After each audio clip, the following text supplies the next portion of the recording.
Welcome back, Houseguests, to Backdoors and Blindsides. I'm your host, Matt, joined by my co-host and the one who calls the shots for this enterprise, Meg. Hello. How you doing over there? All right. Welcome back. Welcome back to the show. Thanks for having me. We're covering Big Brother 27, episodes 20, 21, and 22. We've got a Vince HOH. We've got another champion in the BB blockbuster, reigning strong. Unbelievable. And a bunch of bullshit in between, including what we start the week out with, which is an extra 30 minutes of the broadcast, right? Sweet. What are we going to get? 90-minute episode of Big Brother, just Surprise. like Wednesdays, but it's Sunday night. Yeah, this is more amazing. content. Oh, it's BB Unlocked. Wow. And we're fronting the show with BB Unlocked. I believe that's called tent polling. Yeah. Well, it was supposed to air on Friday, and I guess something with scheduling, like football game, preseason game, ran over or something like that. I think it was they realized no one's watching this on Friday. Maybe we'll put it on Sunday night instead. Maybe. That's exactly what it is.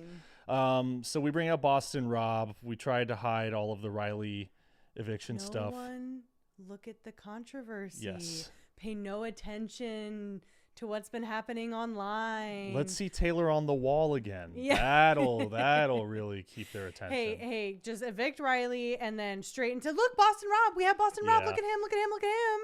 I mean, we spent close to an hour last week breaking down just how far we think production went, as far as being Or involved. could have gone. Could have been involved with Riley's eviction, and they're clearly just trying to sweep that under the rug as quickly as possible.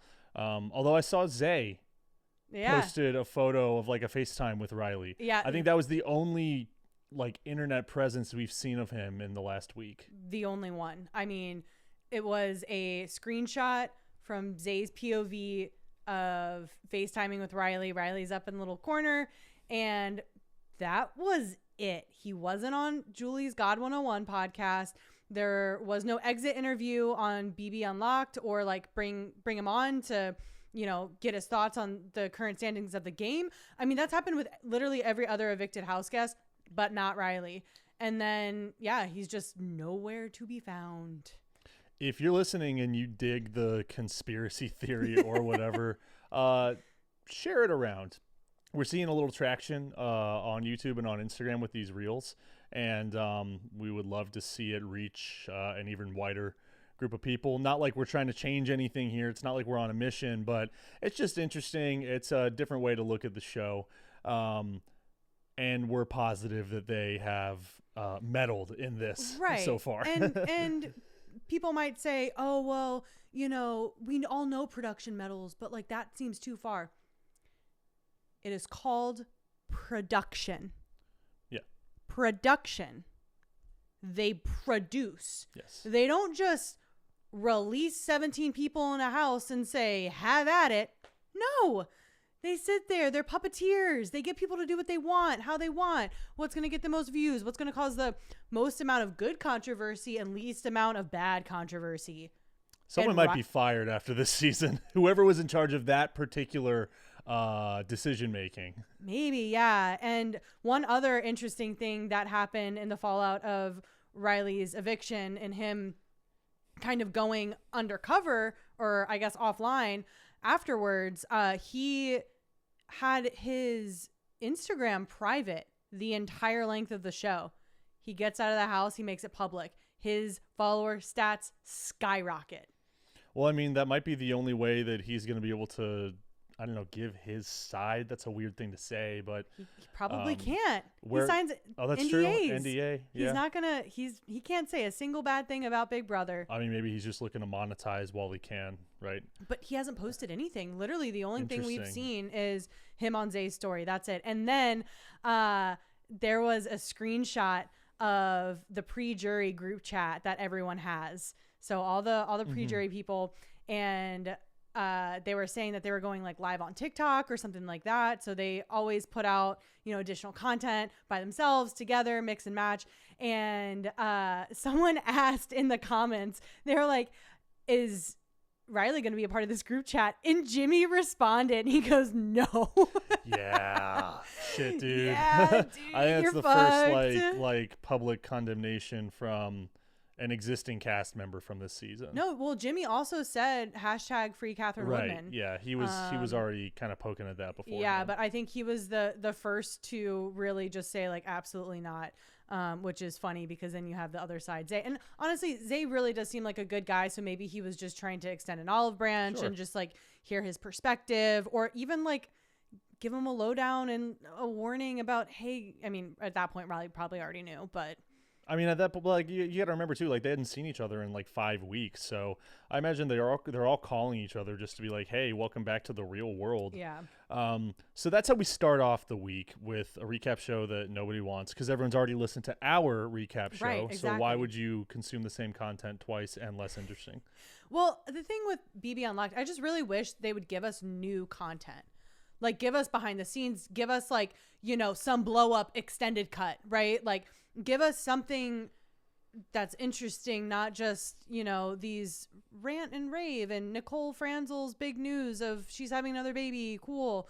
And I wanted Rylie to be seated there. I want him to be sat, as Katherine said, because I want to hear him address it. I want to hear him own up for his behavior or blow up about it or something, but we're not giving him any platform. Come on, do something. Yeah, really. And listen, I don't think that someone who is, you know, exhibiting certain types of behavior, as Rylie allegedly had been doing, I mean, I don't think those types of people should be getting the spotlight. So I get that side of it, but my curiosity brain is just like, what is going on in this man's head and world right now, and the fallout of everything. I mean, we're going to keep following this and talking about it on the show as it stays relevant. I imagine in the next week, we'll get a little more information, or just another chapter, now that both Rylie and Katherine are on the outside of the house, evicted back-to-back weeks. But we'll get to that. Going right into the actual Sunday episode after we finish the BB Unlocked, you know, recap segment. We immediately jump into the wall comp, but not before we get this incredibly dramatic cut of the vote and how the vote goes to evict Rylie. And they are really hamming up the tears. They're showing Vince and Ava being apoplectic. Ava was the most upset, it seemed like. Mickey's crying too. They're showing like devastation in the house. It's a weird narrative to frame because you would think that they would just want to move on as quickly as possible. Right. I guess the way that they're spinning it is, and you know, again, this is speculative. Maybe it's like, look how upset everyone was to vote out their friend, because they all voted him out because they didn't do what we told them to. They had to make this decision on themselves, right? And look, everyone in the house loves Rylie. Yeah. He's a good guy. They all are friends with him. Look, guys, look, he can make relationships and people actually like being around him, and they're sad to see him go.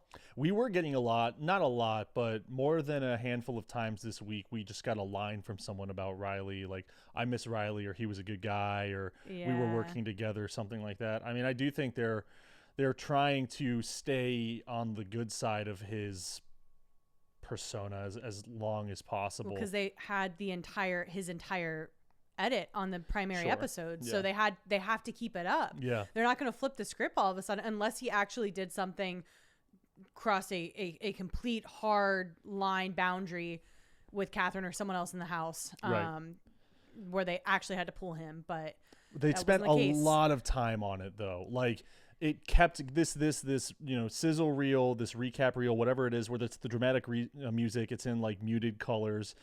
They spend way too much time on it. It's shady. I mean, it's shady because of how like detailed they were going, and like they were really trying to build this story out of like a 5-minute, you know, group vote and people whispering to each other. They haven't worked that hard on anything else this season besides that edit. And so that's where it's just like, we know. Big Brother, we know. We see you seeing us, seeing them, seeing us, seeing you. We're in like, it's 40 on Backdoors and Blind Sides. But right after this recap, we get into one of the biggest comps of the season for HOH, which is the infamous wall comp. This one's like Murder on the Orient Express themed. It's fun. I really like the theme of it. Yeah, it's cool. And Rachel's the only one that sits this out because she was HOH last week. And RIP our at-home wall comp building champ in our hearts, Adrian. I know. He's got to be so bitter watching this. Because I bet you he probably would have been pretty good at it.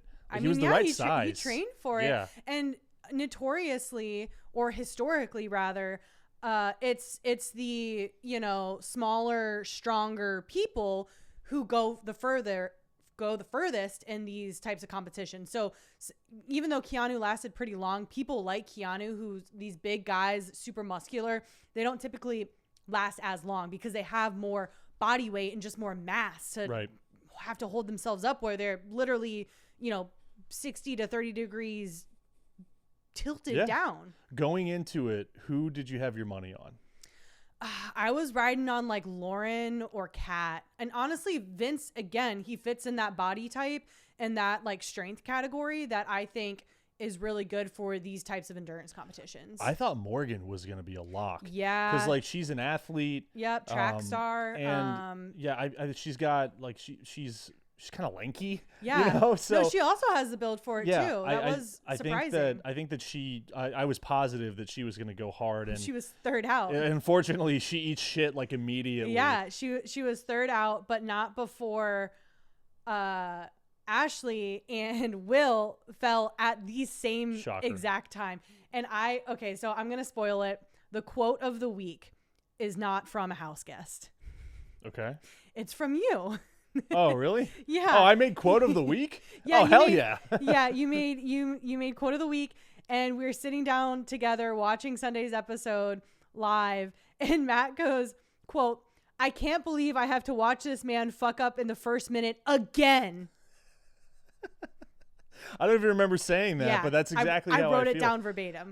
Guess what? I don't have a show sheet in front of me, but I have it in my notes here. Will is still ass at competitions. Yeah.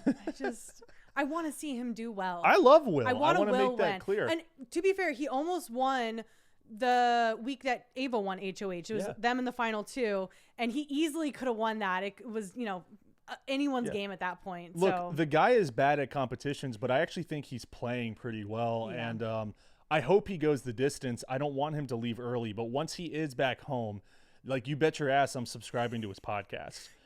I love the guy. We don't follow any basketball. I'm let about alone to be. like women's college basketball. I'm about to be South Carolina women's basketball's biggest fan, right behind Will's podcast. I'm going to be a P1 listener. Yeah. It's going to be Will's podcast and Figuring It Out with Matt Hardiman, my other favorite podcast. You mention him every time. Where's the Angela mention going to be sprinkled? I guess I blew the lid on that Angela one. doesn't do Angela doesn't host my favorite podcast, Figuring It Out with Matt Hardman. Oh my god! I may have left it a 5-star review. That's crazy behavior. You're a psychopath. Shocker to no one that Will and Ashley are the first two out. Physical comp's not really their thing. And then, Morgan biffs it right away. And then it gets interesting because we've got some like really physically strong people up there. But as you said, like, size does play a factor into this, especially when that wall starts tipping.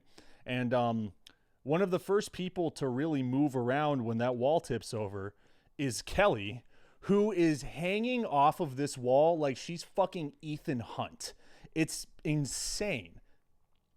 Who's Ethan Hunt? Tom Cruise in Mission Impossible. Oh, well, I don't watch Tom Cruise movies, so. Right. Yeah, telling the people of the internet that I'm not a Tom Cruise fan. Very divisive, very hot take. Ethan Hunt's like the greatest to do this type of thing, though. Right. I just want to make sure that that's like out there. Right. So if anyone's going to hang off of a train, he literally does hang off of a train, by the way. Yeah, so this is just reinforcing that you love Kelly. Yeah, big Kelly fan. Hey, I got to be honest. I thought that she, just because of like her background, her history in some of these comps, I thought maybe Kelly's going to pull it out too, because we saw her, hanging off like she's in a fucking action movie. And then immediately she starts dicking around on the wall. She's covered in goop and this thing, and they're spraying water at them. She's a goopy little girl. And she starts like, sticking one foot out, well, just like I believe in the DR. It cuts to her. She's like, "Oh, I'm doing this like back stretch. It feels so good," and then like falls. right. She's stretching like, "Oh, this is easy. I'm just working out." And then of course she eats shit. Yeah, because you need to be like having the tightest grip at all times. Yeah, you got to be engaging your muscles. This sounds mean. I don't mean this to sound mean. They have to hate her, right, in the house. I mean, Rachel definitely does. You can't tell me that they're all watching her stretch, going like, on the fucking wall. Half an hour after everyone's devastated that they were forced to vote Rylie out, allegedly, and they'd have to all be like, fuck you, Kelly. Well, then she falls, so then it was really. Oh, and everyone's like, yes, go fuck yourself, dude. Yeah, I think none of them like her. She's just always into these shenanigans, and it seems to rub everyone a pot stir. the wrong way. She throws little comments out here and there. She provokes, and she kind of has this like pity party, like, why me? And I really want to sympathize with her, but I'm at the same time, I'm like, Kelly, you kind of also dug your hole this whole time, whether you're volunteering and nominating yourself to be on the block, or whether you're intentionally stirring the pot in front of people that know what you're up to. Yeah. I don't think she deserves to be bullied. No. Which is what Rachel is doing. And that fucking sucks. I don't know. If you can be a professional reality star, all of that, but I feel like you also know the hardest parts of being in the Big Brother house. And I think that people deserve a little more grace as far as like hardcore, like, I don't know, emotional fucking jabbing, which, let's be honest, I think that's what Rachel's doing with like the hammock situation and all of that. That's just classic Rachel for you, though. I know, but it's like you already know that she's kind of volatile, and she seems like she's always in a good mood. Maybe that's why people hate her, because she's always in a good mood. Yeah. She's always trying to like be bubbly when everyone's doom and gloom, because it's kind of grim in the house right now, and it's been grim for a while. I don't know when it really started. Maybe after Adrian left. Yeah, because he was he was a good guy, and people didn't want to actually vote him out. Because it was fucked before Jimmy left too. Yeah. And then it just got worse from there. It got worse and worse and worse. Yeah. Weird climate in the house. Yeah. We need another like Ava HOH to perk everyone's mood back up. I would love another Ava HOH. That'd be good. That's probably my top for next week. But, people start falling off the wall. We're down to the final three, which is Vince, Katherine, and Lauren, right? Yeah. Keanu fell fourth, and Vince is up on the wall. Lauren falls. She's also kind of like dangling like Kelly. She hits like a crazy pose at one point. You can tell like she is using every ounce of muscle in her body to try and maintain. Yeah. I mean, this thing looks crazy. It's got to be the most intimidating out of all of the quote unquote like normal comps. Well, yeah, because you could be going for hours. In fact, I have Big Brother databases. Shout out again to them. So we have data back until season 10, and Vince places 11th out of all of the past winners of the wall comp. So he stayed on the wall for 75 minutes. The longest person to stay on the wall was season 14 Danielle with 196 minutes. Holy shit. Over 3 hours? She would have ate Vince alive on that wall. Yep. She could have watched Braveheart in its entirety on the wall. That sounds awful. And the closest person to Vince above him was Derek X from season 23, and he was on the wall for 83 minutes. Awesome. Okay. So just a fun little tidbit there. That's still pretty hardcore. Good for them. Holy shit. And Vince hit just over an hour? Yeah, 75 minutes. Yeah. Yep. And it comes down to, Lauren, I mean, eventually she can't hold the pose. She drops. And now it's Katherine and Vince, which is maybe the best matchup that you could have up there at this time, because Vince was the deciding vote that sent Rylie home. Yeah. So he knows it's do or die. He has to pull this win out, or he is going back up. Could you imagine being Kat? Your showmance just got, blindsided, sent home. Maybe some weird things happen with production in there. You don't know who to trust. You can't even go to the DR maybe to like fully, talk and feel like they're on your side. Maybe. now she's just up there with her thoughts, getting gooped on. You know, her fingers probably hurt from holding on to the grips, and she's just alone with her thoughts up there, quiet for over an hour. Brutal. Damn, she had a lot to unpack. Yeah, she can't talk to anyone through like how she's feeling. Yeah. Vince is like trying to mutter to her about figuring something out. He has to stop doing that. Yeah, he's trying to wheel and deal. He has got to stop the weaseling, because it's exactly what he's doing. It's funny you mentioned that, calling him a weasel, because we tuned into live feeds, I don't know what, a few nights ago. Couple nights ago. And the most brain rot, boring, just stupid conversation the house guests were having. I can't remember who was involved. It was Kelly, Katherine, and Lauren. They were going around the house and naming animals who reminded them of the other house guests, and they said Vince was a weasel. It's so funny. It's so good. It's so funny because he is being kind of a weasel. Yeah. He's doing all this he's Vinny the Lip. He's always muttering to people in the middle of comps and stuff. He's like, trying to cut a deal. It's still messy. And at this point, I think that he is sticking around because they see it as advantageous to have his vote. And the rest of the judges, because they're going to be his downfall. And we'll get into that. But ultimately, Katherine drops. Vince holds strong. He wins his second HOH of the season. Yep. Which is huge. I mean, also as like a Big Brother super fan, winning the wall comp is like just probably one of the best feelings in the world. Oh, absolutely. Yeah. I mean, that's the one to win. Yeah. You know, OTEV is the veto to win. Wall comp is the HOH comp to win. So congrats, Vince. Yeah. Cool to see him back in the HOH room. And all of a sudden, it just gets like electric in the house. Everyone is kind of flipping out because at this point, Vince has been outed as a guy who's got his hand in all the pots. So no one knows who he's going to put up. Yeah. Well, I don't think Vince knew who he was going to put up after he won HOH anyways. No. He was like, fuck, I have all of these final twos with people, all of these final twos that I forgot I had and apparently have. He's such an asshole to Kelly. Like, it's so shitty because he's treating her like a villain when he straight up just forgot that they made a final two. So he's putting her up and being basically like, well, this is your fault. You fucked me over. You fucked me over. I don't know where you stand. And it's like, bro, you fucked her over like 4 times. That's why she doesn't stand with you anymore. But somehow she still thinks that this final two might happen. Yeah. He's a huge asshole for doing that. It's honestly, I think, like the worst gameplay that I've seen from him thus far. I don't think he can help himself, though. No.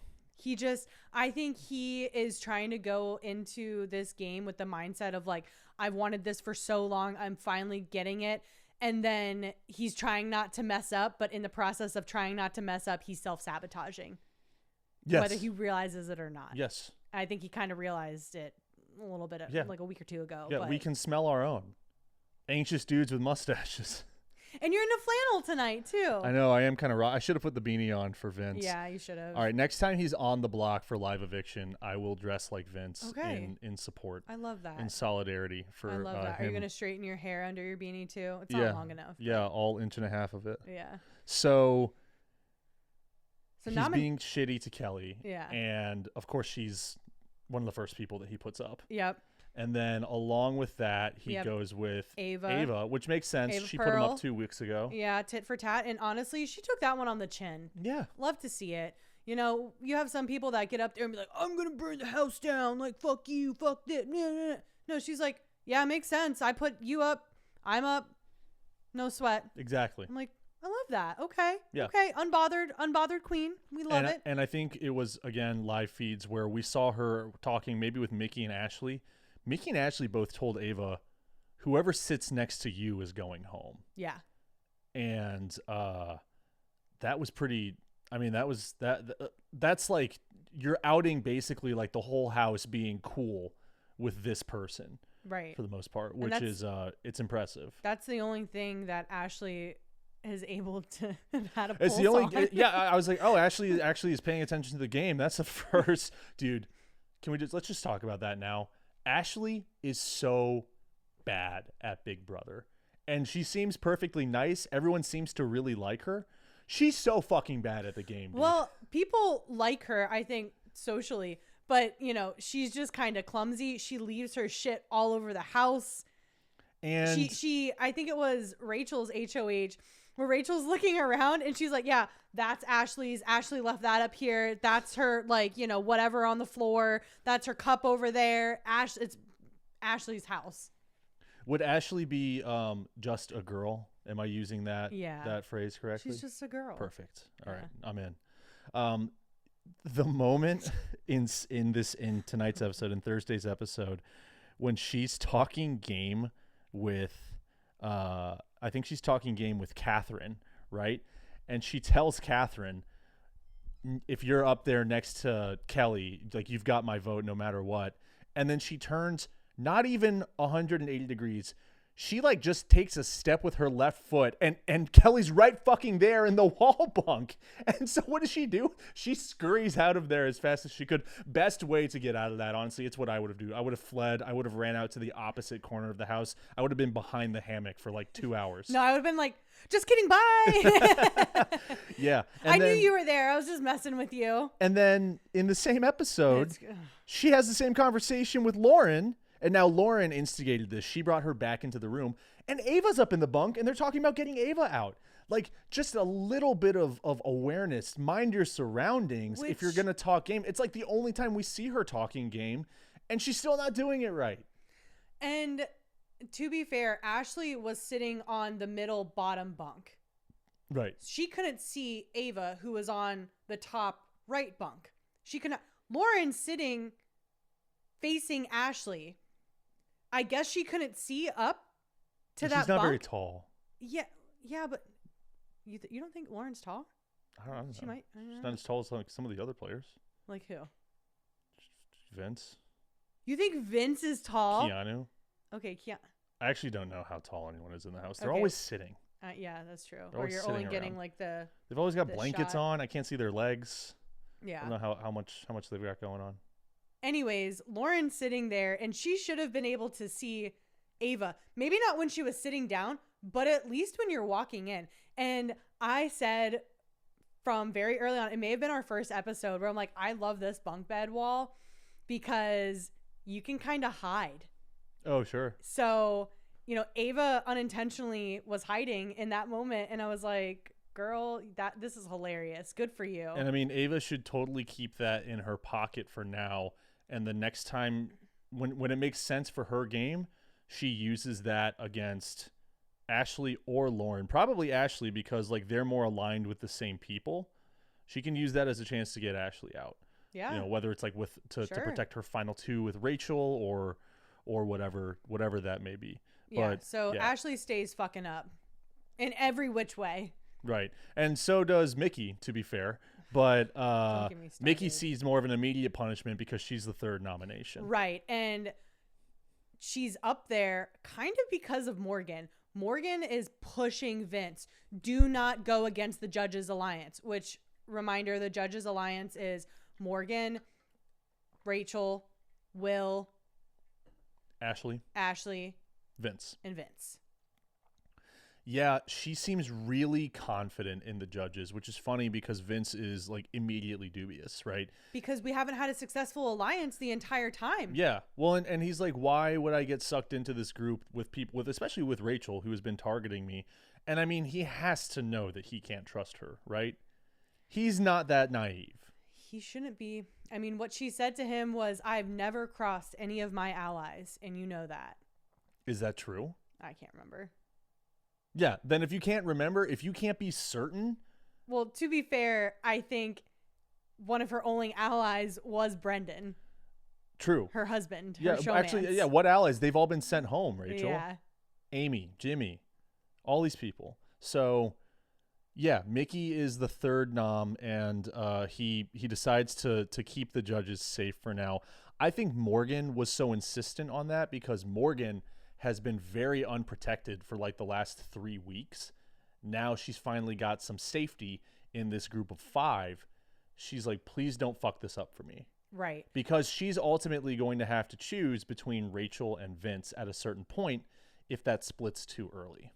Right. And she doesn't want any of that blood to be flying around the place. Well, because she kind of got out safe. She was a target for multiple weeks in a row, and she made it out. So I don't blame her. But look, Vince made the wrong move here. He absolutely should have put up Rachel. Mickey was blindsided. Yeah. And she is in the bathroom with Morgan, and I believe it was Ashley and Rachel just kind of like spectating. Yeah. And she's just kind of going at Morgan. She's using the term like you guys or like, whatever you want, whatever, where she's lumping very intentionally Morgan in with Vince and the decision-making power.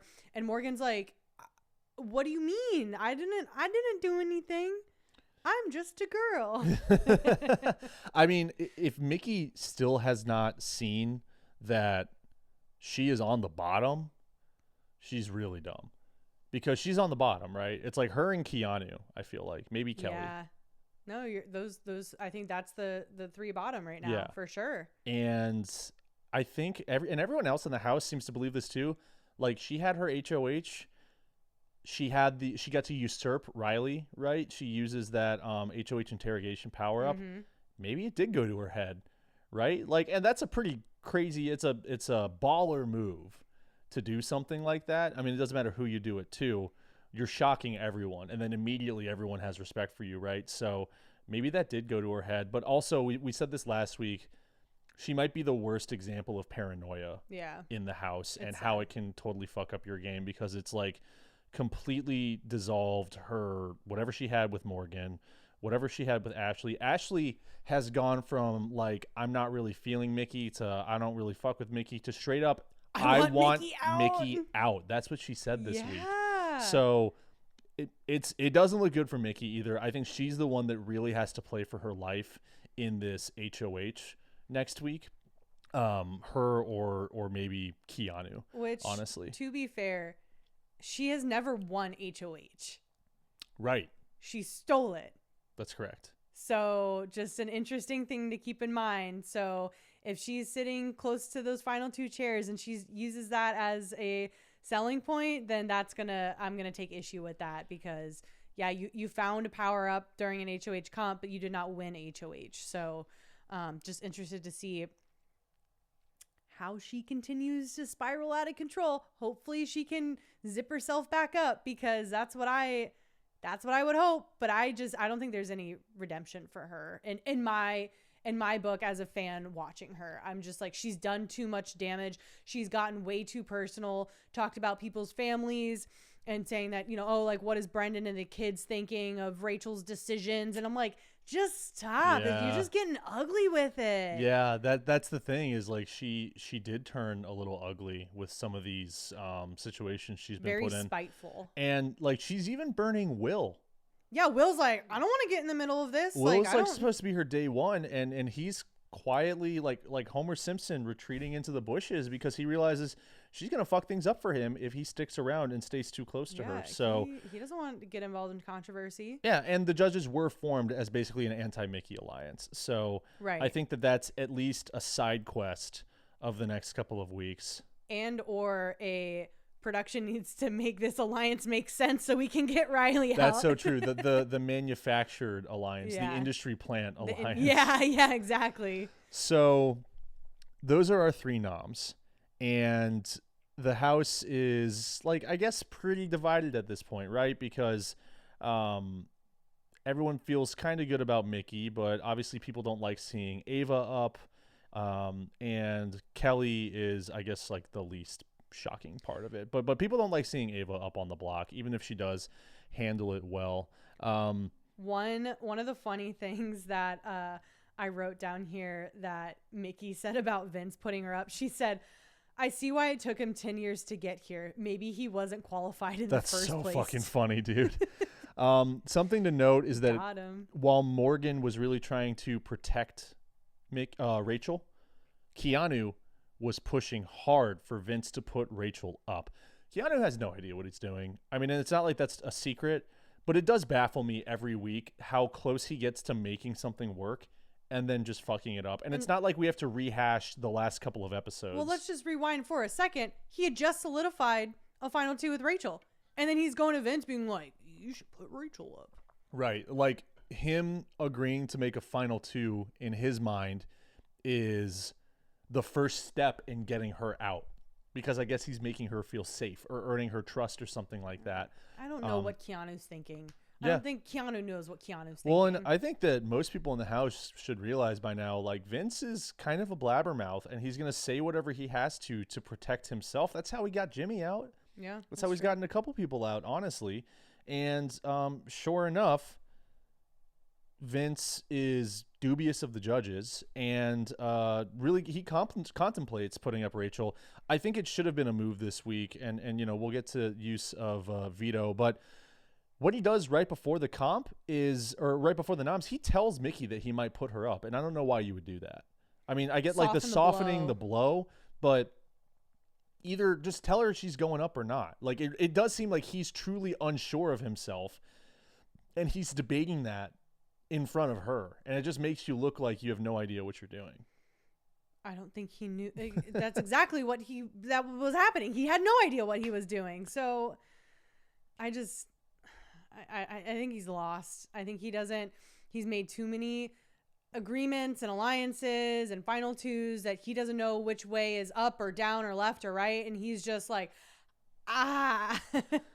We get into the veto competition on the Wednesday episode. And right before veto, he goes to Kelly and he says, if I win veto, I'll use it on you. My plan is to backdoor Rachel. And then he also goes to Mickey and says, if I win veto, I'll consider using it on you. He said, I made a wrong move. I'll own up to it. I'm sorry. I'll use the veto on Mickey.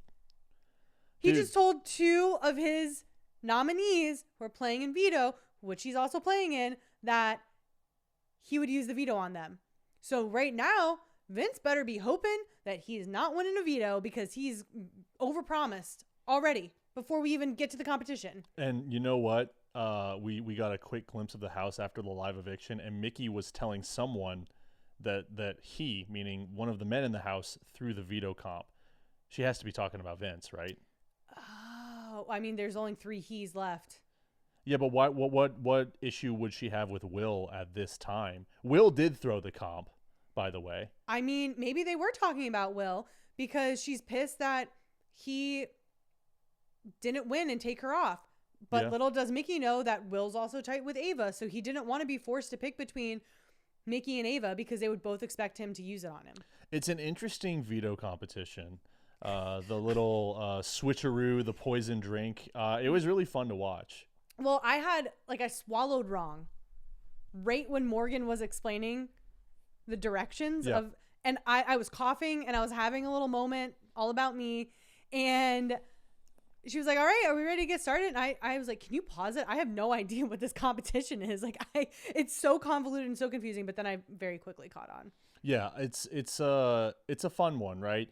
I guess the first player number 1, goes into a room. There are 2 drinks. One's labeled as poison, one isn't. Their goal is to make person number 2 drink the poison drink, thus, quote unquote, killing them, and this person survives to go on to the next round. So it's fun, you know, watching them make the switch, watching them try to play the games. It looks like they're all genuinely having a really good time doing it. And they look great. Yeah, everyone great fits. Everyone looks way better than their prom fits from last weekend. Oh, honestly. so much. We have Ava looking like Lady Gaga. Yes. Love that. Yes. Rachel looks good. Morgan looks great. Love the flower that Morgan had. Will's in the white tux. He's looking fire. Yeah. It was whoa. We can only say one person is looking fire. Oh, I'm sorry. I broke a rule on the show. Will looks great, but he doesn't quite look fire. Okay, There's I'm only sorry. one person that can look I fire. can bleep that out if you want. Yeah, you're gonna bleep that out, and you're gonna bleep all my other ones out too, and then people are gonna be confused what it is. Perfect. You have to listen to the end of the episode. They're gonna think that I just said the most hideous thing. Probably. Just the meanest Oh, thing no. about him. Yeah. No, we're gonna leave that in. I can't believe that. Yeah, that's fine. So Will throws. Well, Kind you can't. of. I feel like you can't really throw this comp. He has the intention to pick the poison glass. That's what he's going right. for. He wants to be poisoned. He wants to swallow the fizzy foamy. It really foams up in their mouths. Yeah, it's pretty. It looks pretty awful, honestly. Yeah, it doesn't look Everyone's good. like getting it all over themselves. Yeah, pretty gnarly. Yeah, I have to figure out what they had in those drinks to make them do that, because that sounds like a great prank. Well, I also like they do a little like, you know, fall when they die when they die. Yeah, they get ham it poisoned. up. Yeah, and they have to lay there on the ground dead for the remainder of the entire competition. So Will's just out in the middle with his knee up. I'm like, I feel like I'd get uncomfortable. And we're talking about him playing in the comp because he was one of the random names drawn. Yeah. Kelly was the other name drawn, and she chose Keanu to play because they've still got something solid going. He seems like he has intentions to protect her to keep her around. These underdogs. Why wouldn't you pick Keanu? Well, yeah, because he's won so many competitions. Yeah, he's got a great record. If you're aligned with him, you want him playing. Well, if Kelly and Keanu together, if they can get their fucking shit and their ducks in a row, I guess you want to get shit in a row. But figure your shit out, get your ducks in a row. How cool would it be if they won? They never figure their shit out, and they just get far because of their ability to win competitions. Honestly, agonizing as the viewer to watch. Yeah. Yeah. But it's a pop every time one of them wins. No, it is. Don't get me wrong about that. But if they could work together, you have two of the biggest comp beasts. Yeah. Powerhousing it through the rest of the game. And but there's get something it together, there. guys. Yeah, there's something there. They still have a chance. But they don't, because Kelly loses. She gets out to Mickey. Right. And one of the most like horrific deaths. She falls and it's like this side view and it's just she's foaming and it's all over her arm. Yeah, and I'm just like, she oh goes my for God. she goes for the realistic approach instead of the campy approach. Yeah, I gave her mad props for that. Great actress. And Mickey gets her out, which is kind of funny.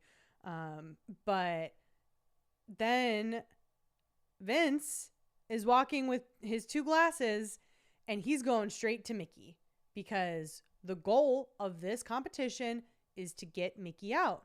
So you need to go try to poison Mickey. And Vince is walking over and Keanu's like, I'll take the red. And Vince is like, shut up. I'm doing something here. It's like he has no idea. He has no idea how to play Big Brother. He's just playing the game. The game is the competition. Mind you, this was a 2-strike game. So you could be poisoned up to 2 times, right? So Vince and Keanu were both poisoned once. So if they went head to head, one of them is going to be out of the game. Right. You're supposed to be working together on the same side. Why would you do that? Yeah. Why would you want to call Vince over? That makes no sense. And Keanu's like, oh, like I was shielding Vince because I didn't want Vince to make it look like he was, picking a target from his nominees. I'm like, Keanu, worry about your own fucking game because you're already so messy with it. Don't be worrying about what Vince is doing. Vince clearly has a plan, and now he feels awkward because you're calling him over. Just leave the man alone. Yeah. I would be so pissed if I were Vince. Like, dude, you're calling attention to all the wrong fucking areas. You're making it all about you. And he gets himself out. Up. Just shut up. Yes. That's what he gets. Bye. Yeah. Bye. And ultimately, Mickey is the lone survivor of this game of death. And she doesn't get picked. Right. In the second round. It's kind of like an Ava situation. I'm like, guys, what are you doing? I think that some of these comps get so fun that people forget like what they need to be doing. And a little convoluted sometimes too. Oh, sure. But come on, guys, let's go. Figure it out. So goal is to get Mickey out. Enemy number 1 in the house right now, allegedly. Mickey wins Blockbuster last week. She wins Power of Veto this week. She's surviving. And I mean, good for her. I think she's playing messy, but I think she deserves to stay if she can find a way to stay. Like, she's playing. She's just not playing very well. But if she comes to that realization finally because she's winning a couple comps and realizing that she's still being put up, maybe that'll turn the game around for her. So I was kind of a crazy person, and I rewatched that veto because I'm like, surely there has to be a trend with which glass is the poison and like how like that kind of like psychology plays into it. So I kept track of what hand they were picking up the poison glass with, whether it was their left hand or their right hand. I was keeping track too of what the poison was, whether it was the white wine or the red wine. And then I was also keeping track of which one they set down first. Sure. So I realized as I was kind of going through it, the one being set down first most of the time was the other person's. And I think that's just because you're giving someone something. Yeah. You're going to set someone's thing down before you take your own, right? So that one didn't really pan out how I wanted. The white and red, it was pretty evenly split. We had a majority red, though. We had 7 reds were poison and 5 whites were poison. But the most interesting observation, though, was whether people were picking up the poison with their left hand or the right hand. Okay. And an overwhelming majority of people are picking up the poison with their right hand. So if you are playing the game and you're like, if you're paying attention to what you are doing and you're like, okay, the poison is my right hand. Well, maybe other people are putting the poison in their right hand. Yeah, I think that's a strategy, is to assume that they're handing with their dominant hand, like the quote unquote like important one. Right. Or at least like they're making an intentional choice with whatever like that hand is, their move. So it was cool to see people try and figure out, who was switching it up on them. It didn't get as like intricate as I thought it would. Honestly, we only had one, maybe 2 different exchanges where they could swap it. And Will did it. He swapped it and then he swapped it back. Right, because he knew that Keanu was being it was Keanu, right? Yeah. Because he was being fucking stupid. Yeah. So he realized that he needed to go with his gut and not assume that Keanu was doing it the correct way. Well, it didn't matter because he still got poisoned and died. Exactly. So. Mickey is the lone survivor. Yep. She wins power of veto. Where's everyone's head at? Who's going to be the backup nom? This is when we really start discussing the possibility of putting Rachel up. And Keanu is in his ear about it. Morgan is begging him, leave the judges alone, trust the alliance. Rachel isn't stupid. She's probably the smartest player in the house because she's been here before. She knows how this goes. She knows that Vince is considering putting her up because why wouldn't he, even if they are in an alliance? So what's she going to do? She's going to check in with Vince, and she's going to, I wouldn't say get a little rough with him, but she does get a little confrontational, like, hey, are you actually thinking of putting me up now that we have this alliance together, now that we've buried the hatchet, so we say? And well, she's addressing the elephant in the room, right? Yeah. She's not going to dance around it. She's like, I know what's going on. Don't do it. I will be loyal to you. I will ride with you. You are not my enemy right now. You are my ally. We are in an alliance together. Let's keep this going. Not if you want to keep this going. And Vince can handle this a couple different ways. He can say, what, Rachel? No, we're good. I promise we're good. He could say, look, I'm going to put you up. Sorry, right? Soften that blow, whatever. What does he do instead? He says, well, Rachel, I just don't really know right now because Keanu told me about all these conversations you're having about wanting to get me out of the house. Vince, stop putting everyone else's conversations out there. It's not going to be good for your game. It's not going to protect you if everyone knows that you're going to just take what they say and immediately run to mom with it. So what happens? Rachel storms out of the room and immediately goes and finds Keanu because that's her bit. That's what she's going to do. She's not going to waste any time. Keanu, what the hell? And he's like, no, I didn't. I was like, bro, you're a bad liar. She's the biggest shark of them all. She can smell the blood in the water. Right. You have an open wound. You're bleeding everywhere. Just cop to it. Vince comes from like a very diplomatic stance of, I do like the idea of working with you, Rachel, but here's like a realistic, an actual reason why I might be worried. So R.I.P. Keanu and Rachel, whatever fake final 2 that was supposed to be. And then Keanu goes back to Vince. Yeah, that's right. And be like, dude, why'd you tell Rachel that? Now she came to me. And then Vince went back to Rachel and was like, I was like, guys, I need you all to just go in a room together and sort it out. Well, and we see them all running into different rooms. And I'm like, he needs to fucking put both of them up. He's regretting his noms right now and not putting up both Rachel and Keanu because it would have made the week a lot easier for him. Yeah, it probably would have. But that's not how he likes to play. He likes to play like a fucking crazy person, a crazy anxious person. And I'll be honest, I'd probably be playing the same way. I mean, the house is really tough on you, obviously, right? I will say one thing that I think would be to my benefit playing Big Brother is that I'm anxious all of the time. I can't sit still. And everyone's out to get you. My eyes are always darting around the room. It's hard for me to like stay focused on one thing unless it's like I'm watching TV or whatever. So you bet your ass, Lauren, I would have seen Ava sleeping up in the top of that bunk because I'm looking around the room at all times. I'm literally like looking up above spaces just because that's how I operate wherever I am. Well, that's just Big Brother 101. Look around in the room that you're in and make sure you're talking to the person that you're intending to talk to. See, I know they say like they forget that the cameras are there. I think I would see the cameras every single time. I would be looking at around the room at all of the cameras at all times, which means that I would hopefully notice some of the important things in the room as well, i.e. the player that I'm discussing sleeping 2 feet from my face. Yeah. I'd be looking at the cameras constantly. Yeah. I'd be rolling my eyes at them. I'd be talking to them.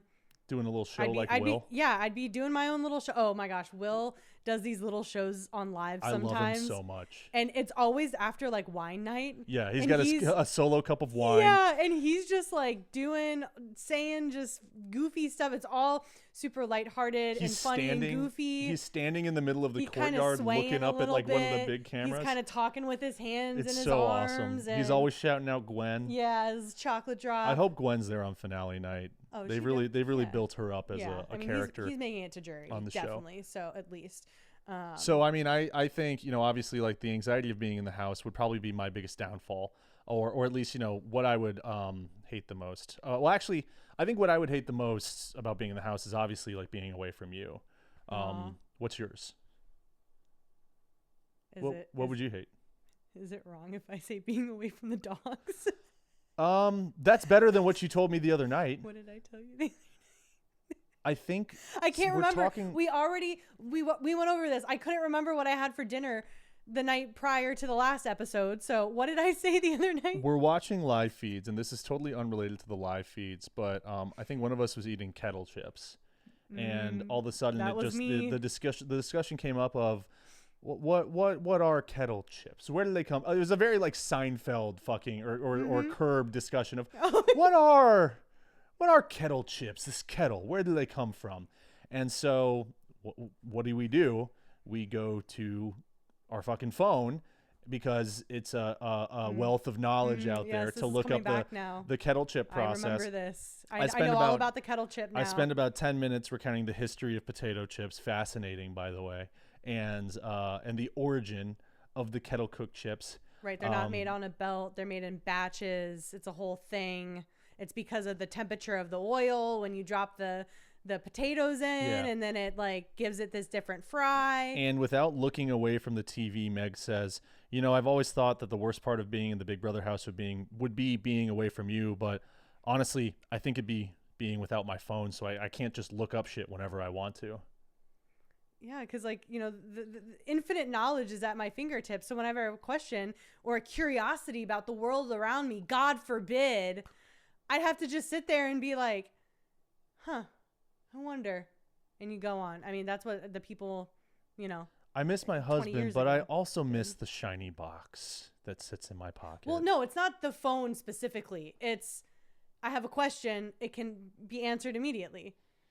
I mean, I am normally the person that looks it up and answers the question, so I guess you'd still be you are. Me or sometimes I'll ask you a question, and you'll give me a speculative answer, and then I have to look at you and be like, "Is this fact, or are you just guessing?" And like 9 times out of 10, you're like, "Oh, I don't know. I was guessing because like I just based on my knowledge, I'm like, well, I want the actual answer."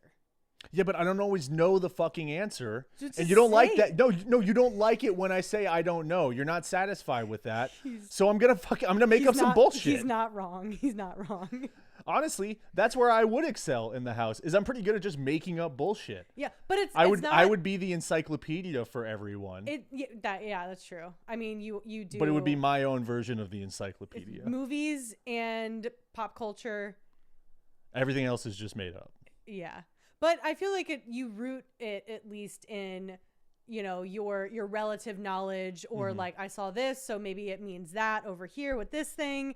It's not just like total bullshit, but I do have to follow up and be like, wait, is that actual, or that's like. It would be fun to be in the house and just make up facts and see if people believe you. Like, did you know that Abraham Lincoln was actually beat to death with a hammer? He was not shot in the back. Like, yeah, dude, yeah. Actually, yeah. You bet you didn't know that, right? I think it'd be fun. I mean, not like in an evil way. It'd just be like funny.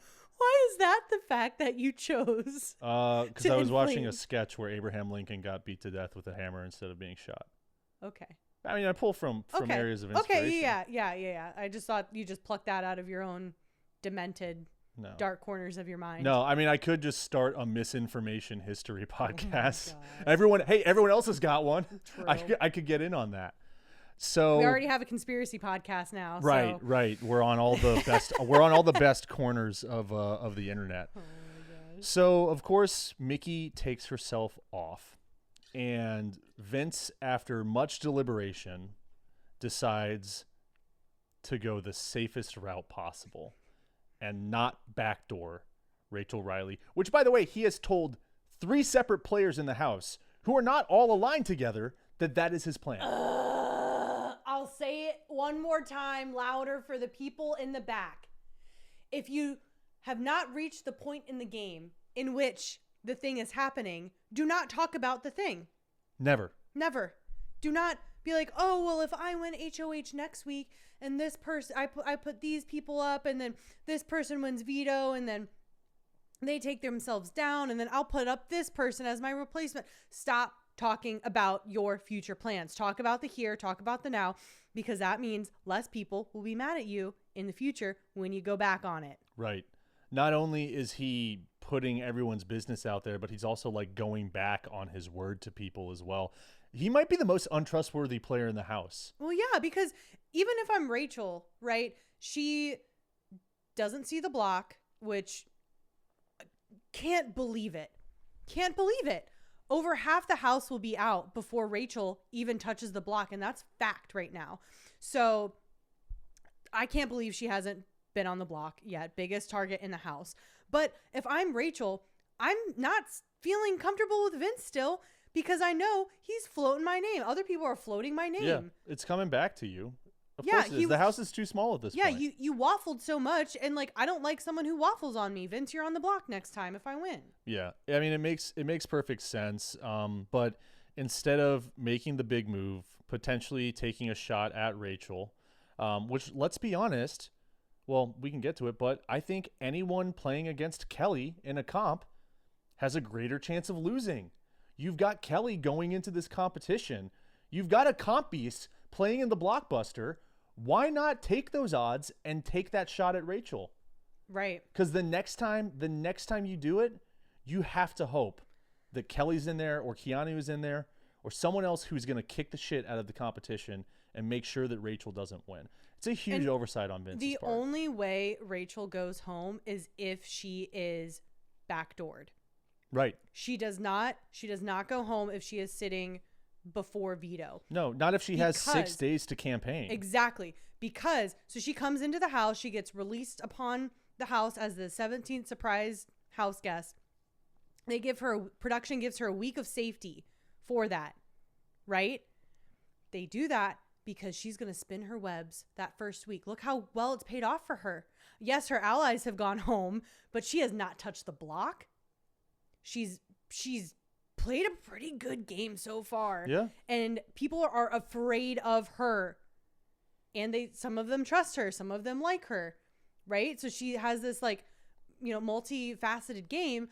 But yeah, if you put her on the block before veto, she's going to spin her web. She's going to have a chance to get out of veto, and she's going to have a chance to get out with the blockbuster for however long that lasts in the game. I said this during the Wednesday episode, and I can't remember the context, but it was Lauren talking game with someone. And I said, Lauren will be the one to get Rachel out. If it's anyone in the house, it's going to be Lauren, because she is playing. She had a boring ass HOH a couple weeks ago, but she is playing. You think she's going to have an exciting HOH if she wins the next one? I think she might be the only person capable of finessing the house to get Rachel out and playing it in the correct way. Because clearly, Vince doesn't have it in him. He's had 2 chances. Our very first reel on Instagram was about how Vince is a fuck up if he doesn't nominate Rachel. Guess what? It's 7 weeks later. Here we are again. Deja vu. It's crazy. So what does he do instead? He puts up Katherine, which is a safe, predictable move. He was the deciding vote that sent her showmance home last week. He knew she was going to put him up if she was HOH.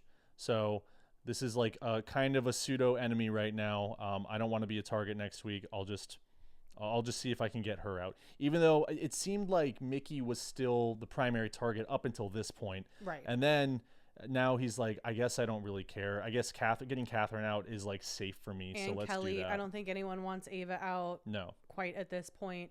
But the house guests were kind of, grouping up and talking about it.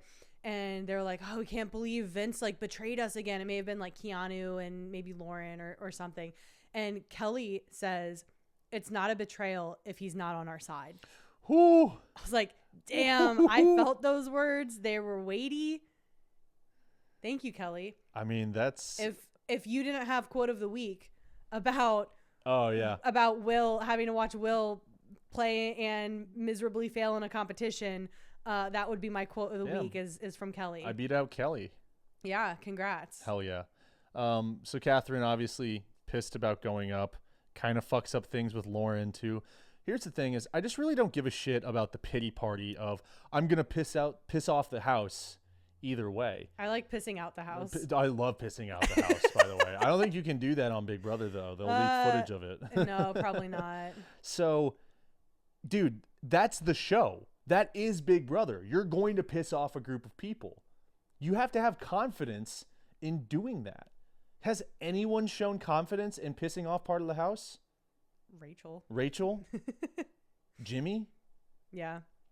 Like, there's no backbone behind these decisions. And I don't think that that's a winning player. Right, because you have to be certain in what you're going to do. They're playing squatters' rights. I've said this before. Yeah, by Ava. You have to be certain in the game that you're playing right now, just as certain as you are about how you want the game to look next week, 2 weeks from now, finale night. Vince just can't seem to get over that hump. I don't think Vince fully sees how he gets to the end. No. I don't think he knows how he gets there. And I think that's why he's so lost right now. Because he can't articulate it. I think that he saw himself as a Jag or maybe a Derek. Which Derek? You said that Vince was playing like Derek, but he wasn't actually, or he was trying to play like Derek, but he wasn't like really succeeding. Right. I think that Derek never saw the block. Right. He controlled everything. We're talking about BB Unlocked host Derek. Yeah. Jag was in every alliance, like less than halfway through the season. Jag was very likable though. Right. He was a likable dude. He was in every alliance. He only had like the true final 2 with Matt, but he was really dancing around a lot of others. I think that maybe is what Vince was going for here, but it got messy really fast. Well, you know who's kind of playing that game? Who? Ava. That's true. Ava's kind of playing a Jag game. I mean, granted, not as big of a comp beast as Jag is. Yeah.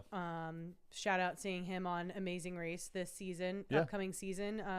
In a couple weeks here at September 20-something, we will also be covering Amazing Race and Survivor around that same time. So start getting excited for that, even though Big Brother will be winding down by then.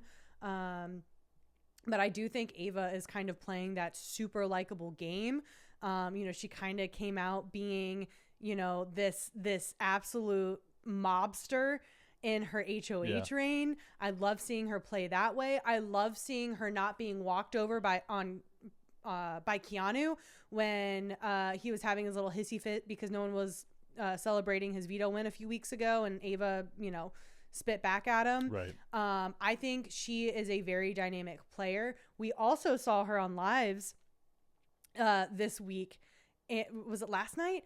Where she's having a fucking meltdown. She's having an existential crisis and Will's there. And the whole time I'm thinking, I'm like, Will, you better be listening to this and not be like daydreaming. You better actually be helping. And, you know, it really did seem like he was there and present in the conversation. But she was basically just like, it's hitting me right now. You know, what is my life going to look like outside of the Big Brother house? Like, it's going to change forever. It's not going to be the same. People like Backdoors and Blindsides are going to be covering me and talking about me. Yeah. That's what she said. That's like a very real fear. I mean, I'm sure everyone's gonna deal. Yeah, I mean, well, at least she'll have plenty of episodes to catch up on when she gets out of the house. Yeah. So we're her favorite podcast. Right. And she likes and subscribes and gives us 5-star reviews, all of that fun shit. It's a crazy concept to be like, yeah, I know I'm going in the Big Brother house. Like, I know the deal. I'm going to be a reality TV star now. I have all these cameras around me. It's going to be live. I'm going to be filmed all the time, you know, whatever. But like, you don't know how you're being portrayed. You don't know how other people are talking about you in their private conversations. And you don't know how your friends and your family and your haters and your, you know, online fandom is reacting to you. And it's all kind of hitting her in this moment. And she was almost like, I'm afraid to leave the house. Yeah, well, that's what she said. She said it's not about losing the game. It's about going back into like the real world. world. Because in the Big Brother house, you're just basically in this echo chamber, right? Like there's literally no outside influence. So she's like, afraid to re-enter the real world, enter reality, going from reality TV to reality. So it's just, I felt for her there. She was kind of, you know, in close to hysterics. She was crying. She was super upset. And so when they were trying to make it seem like she was potentially going to be leaving, and, you know, I was like, Ava cannot go. I think Ava truly needs, if she's not going to win, I do think she needs that little buffer on being in the jury house. Sure. That could be helpful. And kind of, you know, onboarding back into real life that way. But I really felt for her in that moment. And I was like, I swear to God, if they evict her after I just witnessed her have an existential crisis and in this super real conversation with Will about this, I'm going to be so sad. And thankfully that wasn't the case. This would have, I think, been more electrifying to say a couple weeks ago, but I'll just officially call it now. And whatever it is, week 7, Ava's got to be America's favorite at the end of the season. I don't think there's even a contest, right? I mean, I think Keanu was in the running for a little bit, but he continues to just have a day. Yeah, I don't think so. Ava hasn't done anything to upset anyone, so she has that over Keanu, right? And to be fair, her and Keanu both they walked into the Big Brother house with the most followers. Yeah. So, and we've seen them, I don't know if they're working together, but they're talking. They're having moments. That'd be interesting to see if that grows. Maybe like an Ava, Keanu, and Kelly. Dude, that's a final 3. Oh my God. They take her all the way with the comps. She sits next to either one of them and she wins. That's a final 3. Yeah, that's interesting. Ava makes a final. Here's the thing, though. Ava has to make a final 2 with Kelly, not Keanu, because Keanu is going to fuck it up. And Kelly's looking for another final 2 after Vince has betrayed her so many times. Yes. You can't tell Keanu that he's in your final 3, but you can make sure that he goes far enough in the game. He feels comfortable with you and he trusts that you. He feels comfortable. Just say, we want to work together. Don't promise anything. And then before you know it, you have a chance to get out Rachel. You have a chance to get out Vince. You have a chance to get out Mickey. Ava taking the 2 of them as far as possible is the best thing she could do for her game. Well, would they take Ava if they're winning all the comps? Why wouldn't they? No, I'm saying, like you said, Ava taking Kelly and Keanu. Well, sure. I guess they take her from like the wins, and then she takes the prize money from them. Well, but maybe she sees that. I mean, we're seeing that. Could you imagine? Could you imagine Ava winning at the end? Can you imagine her reaction? It'd be the best reaction. She'd be so happy, so upset. Yeah. She'd be, I would love to see that. Cold chills. Yeah, it'd be amazing. I mean, it's one of the outcomes that I'm rooting for. Everyone really likes Ava, and I think that she could make some of these newer connections, especially with the judges forming. She's not in the judges, and so shocker. We see something secretive on the other side of the house. Maybe get Lauren in there. That's something. That's definitely something. So Katherine is up. We get to the Big Brother blockbuster, not before Keanu gets really weepy with Vince. The two of them are having this like real bro-y moment because Keanu feels betrayed and Vince doesn't know what he's doing. I mean, we've seen it a million times. There's really nothing else to say about it. Aside from the edit that they gave, it was like very like impassioned music.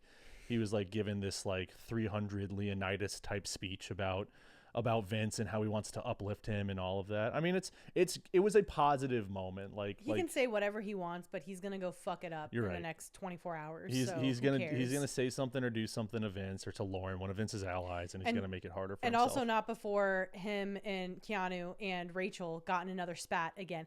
I'm tired of this. Will they? Won't they? Will they? Won't they? I don't want to see it anymore. It's the friend mance. The frenemy mance of the season, and I just want it to be over. I want one of them to go because I want it to stop in whatever way it takes. I want it to stop. I don't want to see Rachel chewing out Keanu, and I don't want to see Keanu raising his hands up. What? I'm just hanging out. No, I'm just doing this. I'm not throwing you under the bus. I'm just walking around. I'm not making my eggs and trying to antagonize you. I'm just being a guy. Shut up. Rachel, shut up too. I want both of them. Like literally, we talked about this with Keanu and Jimmy too. They need timeout. Rachel, you go sit in the hammock. Keanu, you go sit in the HOH room, and don't talk to each other for a whole fucking day. Well, I think someone would lose an arm fighting over who gets to sit in the HOH room. That's true. Well, then you go into the train room. I don't care. The have-not room. Anywhere that is the furthest distance away from each other in this house. I've got to imagine that other people are feeling that same way of just shut the fuck up. I bet you it's Will. I mean, Will doesn't seem to have a lot of patience for most of the bullshit. But we should get into the live blockbuster, starting with the introduction. What kind of game is this? It's like it's another we're rolling something down a ramp again. A little too close to last week's, if you ask me. Pearl into a jewelry box. Right. Ava was playing. I was like, Ava Pearl, fun. And they have to assemble the ramps, and there's like a couple different angles that each ramp could be placed at to make sure that the ball falls all the way down. Is that technically a Rube Goldberg? I guess not, because it's just a ball and some like wood. Kind of. It gets close to something like that. Yeah. Yeah. And we get started right away. The strategy here is get your shit in place and roll the ball. Test it. Yeah. Don't spend time looking at the angles, figuring out what's right. Follow your gut. Don't think too much about each one. Then roll that ball. If it drops at a certain point, you just run, pick it up, you reset that piece. I think that's the easiest way to do it. But Kelly just gets it all right on the first try. It's another puzzle-based thing that she wins. And, I mean, she smokes them. She does. But also, Kat and Ava, they both landed their balls on their second try right after. Like, their balls were still rolling after Kelly secured hers. So, it was pretty close. And then I started to sweat. I was like, y'all better not get my Ava Pearl out because I'm going to be a little salty if that's the case. Either situation where Kelly's up, she goes home. I think unless it's a Keanu, unless it's a Will, Kelly goes home. Or sorry, not Will. No. Who's the other most hated person in the house right now? Mickey. I think Mickey goes home over Kelly. Why did I say Will? I don't know. I don't want Will to go home. No, we don't want him to go home. No. But I do want to listen to his... Will goes home against anyone. No. What will I do on my Wednesday night? On wine nights. I feel like those are always the weekends. Wine nights when he's standing and pontificating. I know. I can't wait to listen to his podcast. I fucking mean it. So Kelly wins another competition. Another live competition. Dude, she is the comp beast. She is. I don't even know what number it is anymore. It's mind-blowing every time. Over 6? At this point, you jump off the couch because it's cool. You're like, no way she hits it again. She hits it again. She needs to go straight to Vegas. She really does. I think. She needs to go and take all her money and like put it on all on red. Yeah. She seems to be really smart. It's like the social part of the game that she's not very good at. Yeah. But I guess you don't have to be if she's doing everything else right.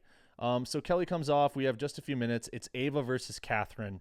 right away. Bye, Katherine. Bye. No chance that she Bye. stays next to Ava. Only gets Lauren's vote. Yeah, and that's Womp the womp. sympathy vote. Why wouldn't you? Everyone knows that you guys are best friends in the house. So Yeah. And she immediately, they show her, Lauren, hugging Ava, being like, I had to, I'm so sorry. And Ava's like, yeah, don't ever apologize. Again, takes it on the chin. Someone just voted to evict her. And Ava's like, don't ever apologize. Don't worry about it. And she's consoling Lauren. And I'm like, because we don't deserve her. In that moment, that strengthens that relationship too. Absolutely.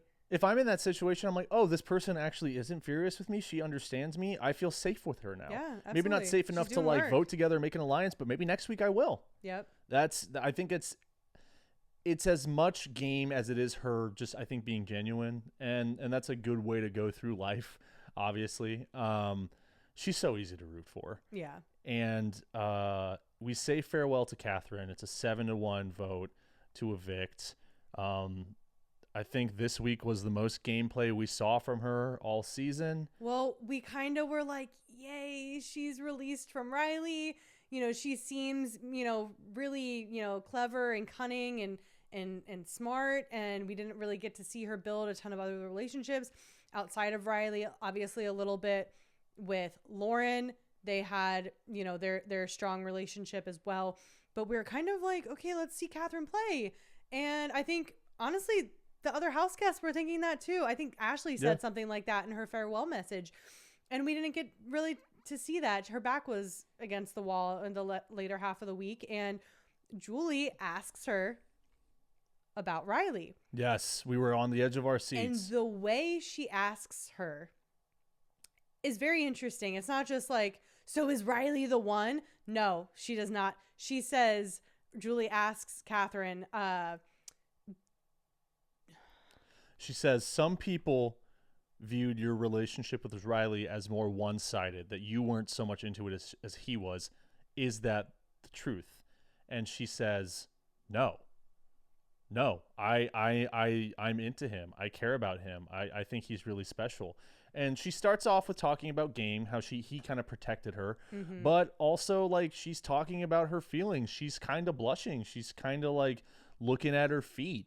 And then we get into... Don't forget, too, she also said in the house multiple times after he left that she loved him. Yeah. She used the capital L love word. Not just like, oh, like, haha. She said, I can't wait to see him now that I'm out of the house. And then we get through a couple, like 1 or 2 extra questions. Then we come back to, like, the hammer. The final question from Julie on live TV. Are you interested in pursuing a relationship with Rylie? And that's where she kind of is like... And she goes, well, I don't know. I take it one day at a time, whatever. We've seen other people handle it the same way. I think like she asked Rubina something similar about Tucker, right? And she said, or maybe it was also like Mackenzie. Like these are not totally out of left field questions, but she had to ask. And that they're trying to, we don't know. We think it's speculative. It's all alleged that they're trying to, carve this up to make it look like she does like him. It was all okay. She is okay. See guys. Who knows what this weekend is going to look like for her? There's going to be family. There's going to be producers. There's going to be weeks of the internet to catch up on. I almost wonder, too, if we get an exit interview from her. I think she's going to have a lot of PR training as well. She's going to have a lot of talks with production about basically the fallout that happened online to prepare her, to basically onboard her back into society. Oh, you fucking know they're making her sign something that says, oh, I felt safe in the house at all times. I'm sure. Yeah. I mean, I would if I were them. And this kind of wipes production's hand of the whole drama. Well, and the whole showmance is gone now. We're not going to be talking about, because who would talk about Rylie the most in the house? Katherine. Guess who's out of the house now? Right. Katherine. Guess what? We stopped talking about Rylie. Most likely. Katherine being in the house, still being on TV, continues to put the spotlight on Rylie, whether she's talking about him or not. anyone who's watching associates her with Rylie and the controversy of the last couple of weeks. Yeah, unfortunately. So anytime she's on your screen, she's a reminder of that. Guess what? Anytime she was on our screen, we're talking about her. We're talking about production. We know what you did. And you're right. I think they had to just close out that chapter.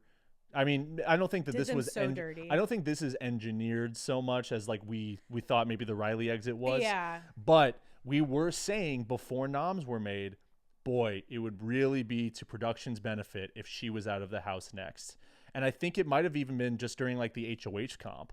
Yeah. Like I was like, I think a Katherine HOH is no good for Big Brother right now. I don't think that would help their case. She would have went straight after their little shining star, Rachel Rylie. So production didn't want her to win. That's, I think, the biggest disappointment to me about Katherine leaving is she was a Rachel hater, and she was kind of the only Rachel hater left. I wish that.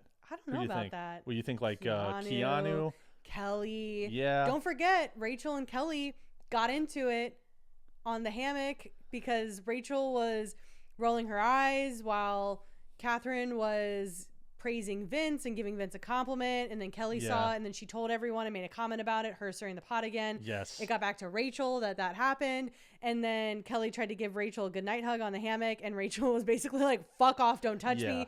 And Kelly was like, well, I hope you feel better tomorrow, Rachel, and then went and cried about it to Keanu. So that one was her fault, honestly. She should have known what she was doing, putting Rachel's name out there. I think Rachel went a little hard on her. Oh yeah, no, and the way especially when Kelly was like, "What's wrong?" and Rachel's like, "Nothing, I'm fine." No, and that was like kind of like the bullying before. mentality that we talked about earlier. And like the whole, oh, that's her. I don't know. Like, I don't think that you can have it both ways. I don't think that you can be this, celebrity, mean-spirited reality player where I am cutthroat and I am going to be shitty to people, and then also be like, well, like, my kids and my family, and like try and show her like kind side, because we see that come out more in the live feeds than elsewhere. But I don't think you can play a person both ways that way. That's where it gets manipulative, honestly. That's where I don't really fuck with it. But I guess at the end of the day, that's the goal, right? Right. It's kind of like, a soldier, right? They go off to war. You're saying Rachel Riley's gone off to war? To Big Brother. She's gone off to Big Brother, right? Like, she's there to do a job. She's there to kill people, evict people. And then, she comes back home and she has the, soldiers return and, the warm welcome from her family and like, right? So like, is it that different? Picture this. The engine roars. A single red light is flashing inside of the cabin. The door opens. The wind is blowing through this cabin. This airplane, thousands of feet up in the ground, flies over Los Angeles. Cut to Rachel Rylie in her gown, wearing a parachute and a helmet, holding an assault rifle. Go, go, go, go, go, go, go. Rachel Rylie paratroops. She's a paratrooper, right? She's like in the airborne division. Is she? Okay. Yeah. Oh, wow. You really took this. She jumps out of the plane, lands in the courtyard of the Big Brother house. That's her going to war. Yeah. That's all I can think about right now. Now that she's the soldier of the cast. Right. That's it. Okay. So, farewell to Katherine. Bye. Next week is the final eviction before the jury house. You think it's a double? I'm surprised we haven't had one so far. It might be a double. We might get a double next week. Thank God it wasn't this week. We don't have the time to cover a fucking I don't have the time to cover eviction. a whole do it next week. Big Brother in an hour episode. But I do have some notes on the lay of the land really quick of where people stand after this week. So kind of some burned bridges, some rekindling and strengthening bonds. And I'm going to start off with bridges burned, and we got a lot of them here. So Vince has burned his bridge with Kelly. She's over it. He's lied to her so many times. He put her on the block, whatever. Vince burned his bridge with Keanu. Now, they tried to rekindle it a little bit, but like, I don't think that's ever going to be the same again now. We have Rachel and Kelly burning each other's bridges, so that's not there anymore. Again, Mickey and Morgan burned each other's bridges. I don't know how salvageable that relationship is. You know, Ava and Vince got even. So I think, you know, we could start to repair a little bit now moving forward. So interested to see how that one plays out. I mistyped Vince's name in my notes and it says Bince with a Bince? B. Bince. Oh, shout out Bince. Big brother Bince. We got Bince and we got Keanu. Rachel Rylie cannot say his name to save her fucking life. It's Keanu. Henceforth on this show, he will be known as Keanu. It's not that hard to get someone's name right. But apparently I can't type Vince's name out. But what I was going to say is that Lauren's bridge isn't quite burned with Vince, but it's super rickety. Yeah. You gotta get hot. Yeah. And then we have Keanu burning his bridge with Rachel again. Like we can't. We've built. We just opened the bridge back up. Dude. Yeah, we did, and now it's burned down again. Fuck. Yeah. Fuck, man. That's so awesome. And then really the ones that I see strengthening, oddly enough, both here have with Rachel. So we have Morgan and Rachel strengthening their bond. Morgan saves Rachel twice. I mean, Rachel also did her own saving and Vince makes his own decisions, apparently, whatever. Yeah. But, you know, Morgan really went to bat for Rachel to not get nommed and then to not get renommed after veto was used.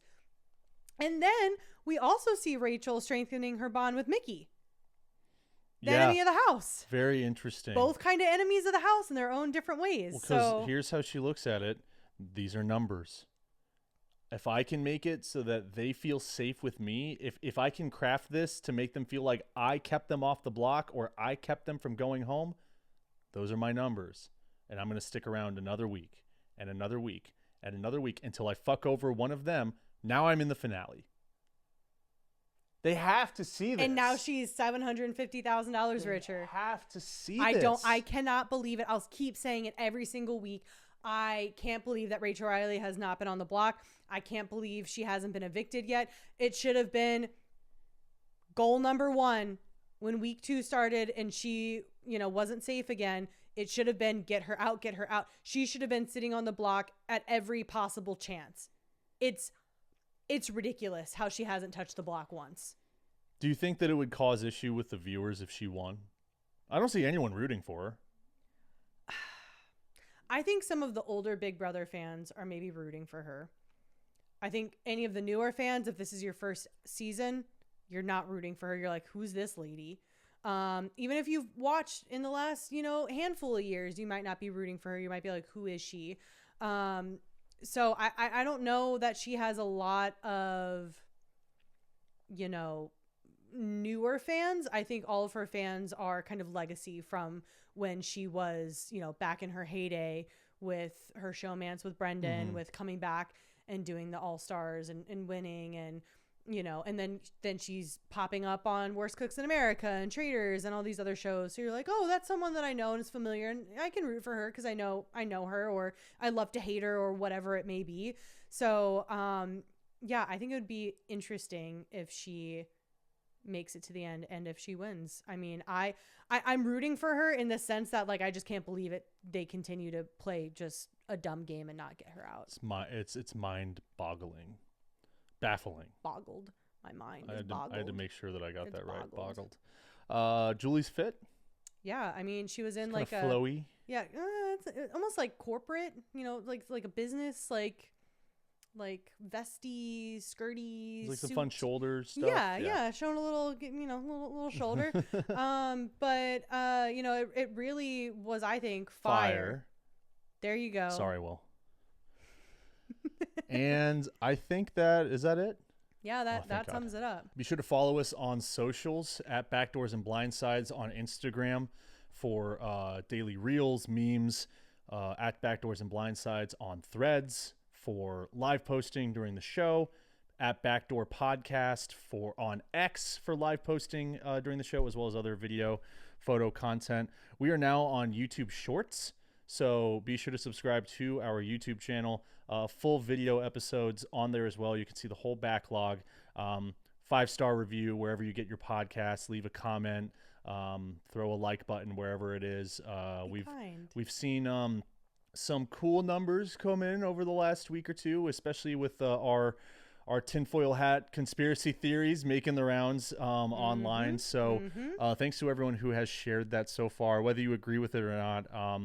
We're trying to have a little fun with it. So with that, coming to you live from inside our living room, I'm Matt. And I'm Meg. We're Backdoors and Blindsides. Glove one another. It gets worse each time. You think it'd get better. I need to get like a different glove. Maybe a kitchen glove.